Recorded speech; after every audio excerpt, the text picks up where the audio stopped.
আজি ক্লাছ 10 গণিতৰ exercise 8.3 question number 2 1 আলোচনা কৰিম। ইয়াত দিয়া আছে দেখুৱা যে tan 48 degree into tan 23 degree into tan 42 degree into tan 67 degree equal to 1। এইটো আমি প্ৰমাণ কৰিবলৈ হ'লে বা দেখুৱাবলৈ হ'লে আমি প্ৰথমতে দুটা ফৰ্মুলা জানিব লাগিব। এইটো হ'ল tan 90 minus theta equal to cot theta আৰু এটা হ'ল tan theta into cot theta equal to 1. So আমি left hand side পৰা আৰম্ভ কৰিম।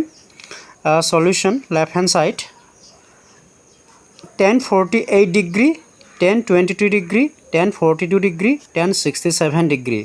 যেহেতু ইয়াত চাৰিটা এংগল দিয়া আছে, এটা হ'ল 48 degree, এটা হ'ল 23 degree, এটা হ'ল 42 degree, এটা হ'ল 67 degree। So এই চাৰিটাৰ ভিতৰত যেহেতু এই 48 ডিগ্ৰী আৰু 42 ডিগ্ৰী এই দুটাৰ যোগফল 90 হয়। সো আমি এই দুটাক আকৌ পুনৰ সজাই এনেকৈ লিখি ল'লোঁ। ঠিক সেইদৰে 23 আৰু 67 এই দুটাৰ যোগফল 90 হয়, সেইটো কাৰণে tan 23 আৰু tan 67ক আমি এনেকৈ আকৌ এবাৰ সজাই লিখি ল'লোঁ।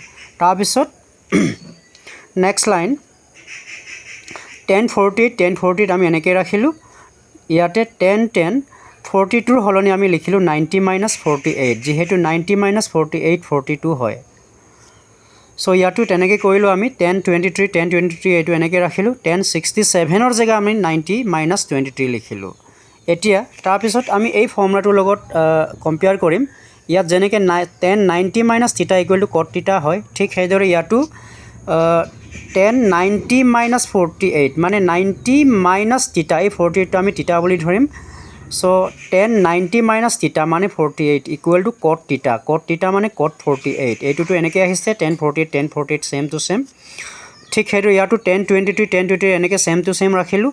ইয়াত tan 90 minus এইটো theta বুলি ধৰিলোঁ, theta মানে 23 ডিগ্ৰী, অৰ্থাৎ tan 90 minus theta equal to cot theta মানে 23 ডিগ্ৰী। সো আমি নেক্সট ইয়াৰ পিছত এই ফৰ্মুলাটো আমি এপ্লাই কৰিলোঁ, tan theta into cot theta equal to 1। So ইয়াতো tan এইটো theta বুলি ধৰি লোৱা, tan theta into cot theta equal to ইয়াৰ পৰাও আমি 1 পালোঁ, আৰু tan theta cot theta ইয়াৰ পৰাও আমি 1 পালোঁ। So 1 into 1 is 1। সো তেনেকৈ এই গোটেইখিনিৰ পূৰণফলটো 1ৰ লগত সমান হয়। So thank U.